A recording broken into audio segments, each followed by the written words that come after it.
laughed before I even finished my sentence. Not a nervous laugh, not a polite one.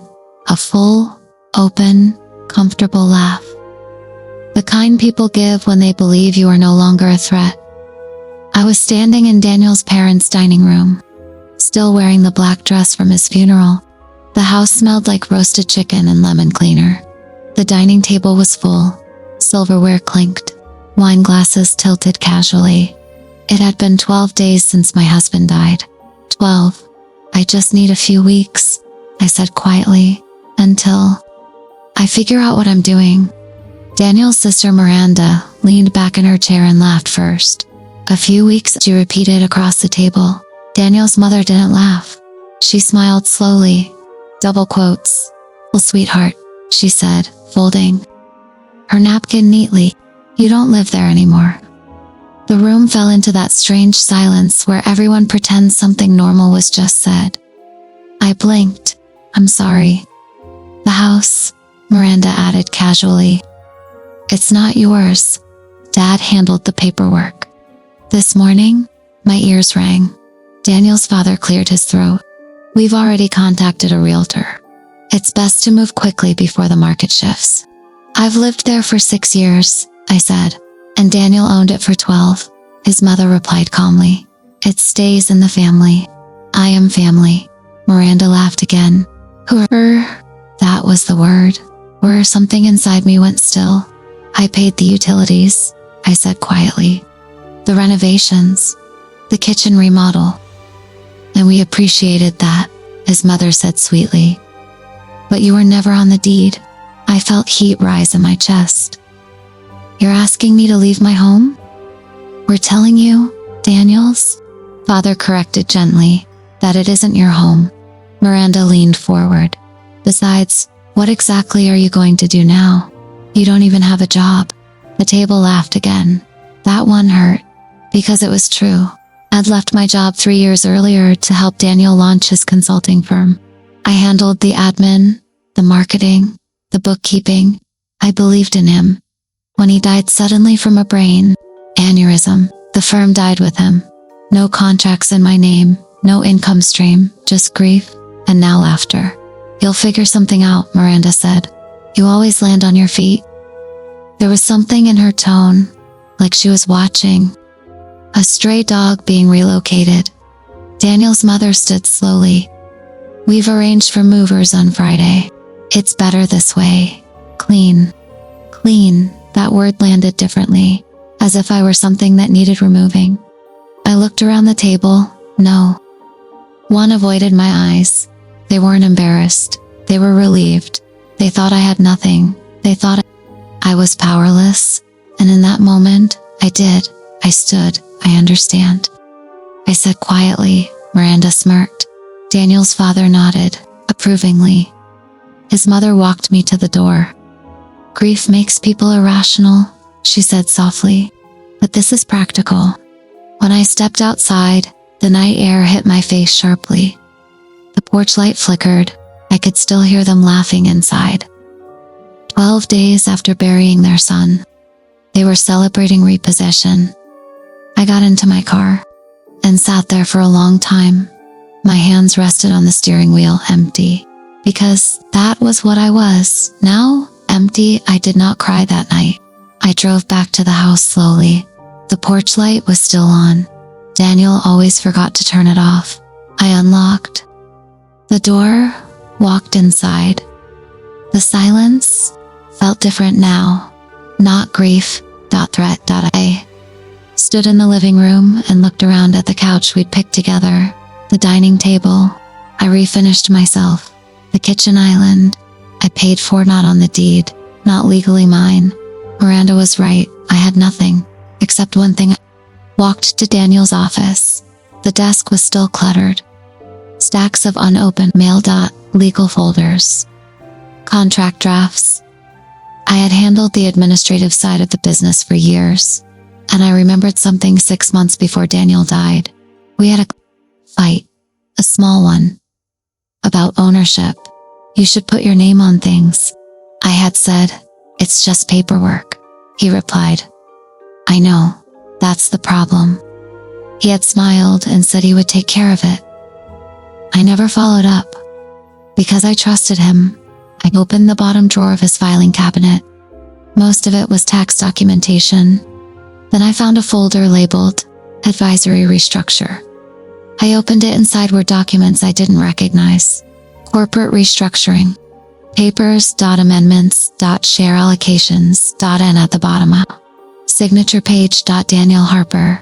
And beneath it, my name, Claire Harper. My breath slowed.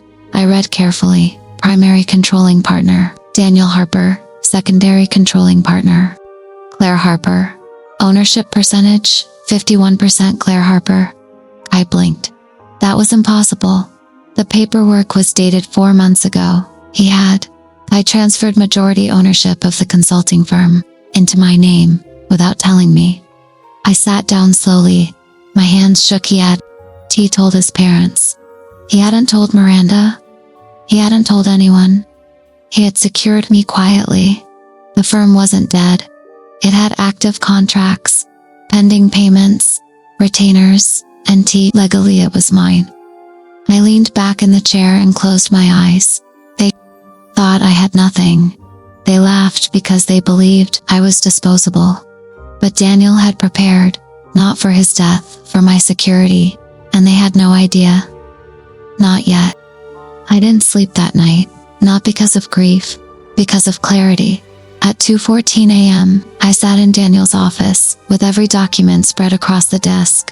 Articles of amendment, shared transfer forms, updated operating agreement, digital signatures. Verified my name was not symbolic. It was binding. Daniel hadn't just added me.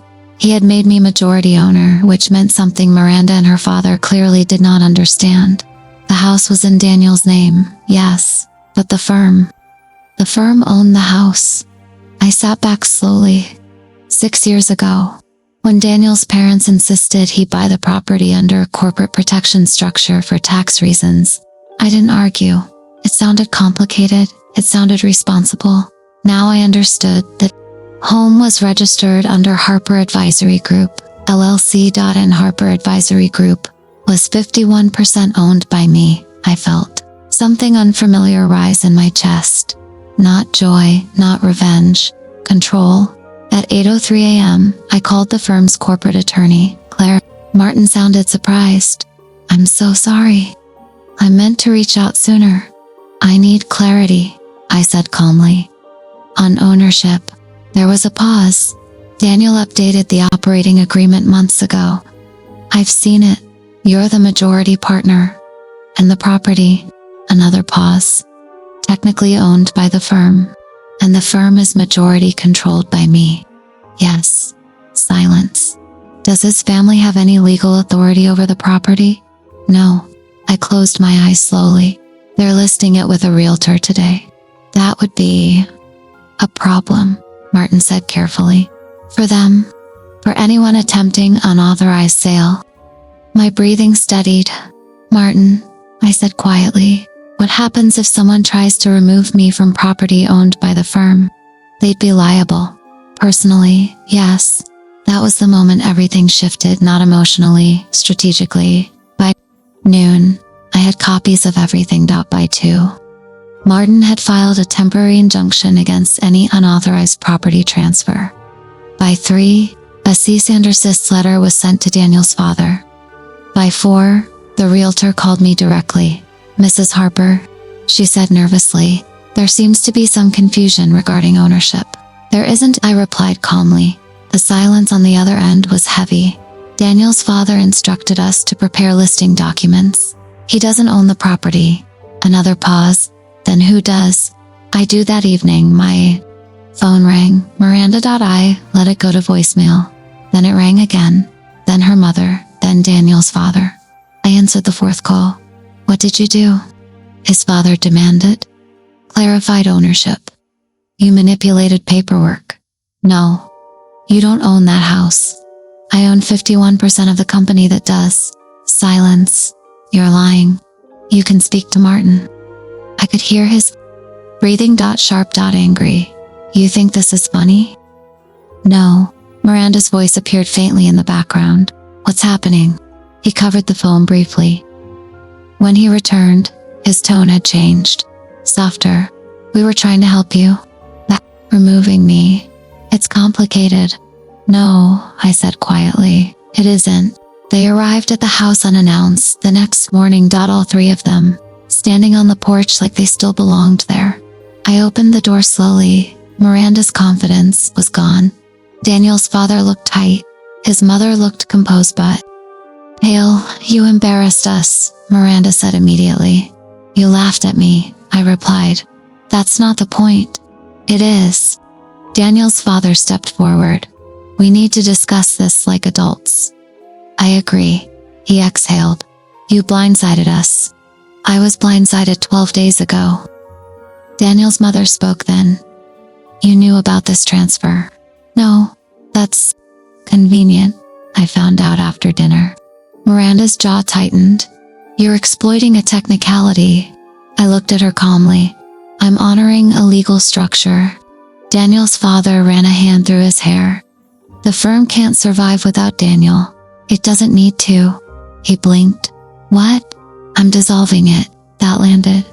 You can't, Miranda snapped. I can. And the house? Buy it outright from the firm. You don't have that kind of money. I held her gaze. Check the insurance filings. That was the first time Daniel's mother's composure cracked. He put you as beneficiary? She asked quietly. Yes. The silence stretched. He would never. He did. Daniel's father's shoulders dropped slightly. Miranda stepped back. You're destroying everything, she whispered. No, I replied calmly. I'm protecting what he left me. 3 days later, the mortgage was paid in full. The firm dissolved cleanly. Assets transferred. The house registered solely under my name. No corporate buffer, no shared leverage. Mine, they did not come by again. That week, but the following Monday, I received another call from Daniel's father. His tone was different, measured double quotes. We made a mistake. I didn't respond. We reacted emotionally. I let him continue. We didn't know about the transfer. You didn't ask. We assumed. Yes. There was a long silence. Miranda's voice entered the line. We shouldn't have laughed. That was the first apology. Not polished, not strategic, just quiet. Daniel's mother spoke last. We were scared of what?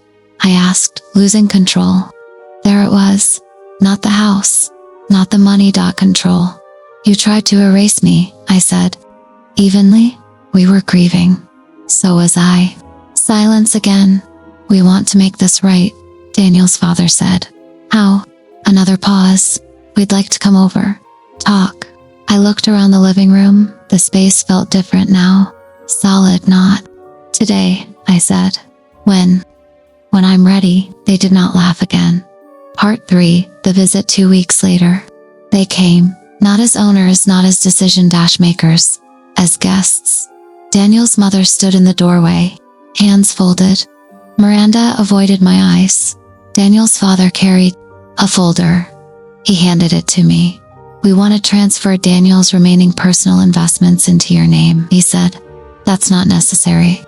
It is. I opened the folder. Retirement accounts, trust distributions, liquid assets. They had been designated to family allocation, now restructured. Primary recipient. Claire Harper. Miranda swallowed. We misjudged you, said quietly. Daniel's mother stepped forward. He trusted you more than we realized. Yes. Her eyes watered. We thought you had nothing. I met her gaze. I never did. The silence that followed was different from the dinner table silence. It wasn't superiority, it was understanding. Not full forgiveness, but awareness. You don't have to forgive us, Daniel's father said. I'm not angry, I replied. Miranda looked up sharply. You're not? No. Why? Because this was never about revenge, it was about survival. You laughed because you thought I was weak, I said calmly. You were wrong, that's enough. Daniel's mother exhaled slowly. We're sorry, I nodded once, and that was it. No dramatic reconciliation, no embrace, just balance restored that night. I sat alone on the back patio. The air was warm. The porch light flickered, the same way it had the night they laughed.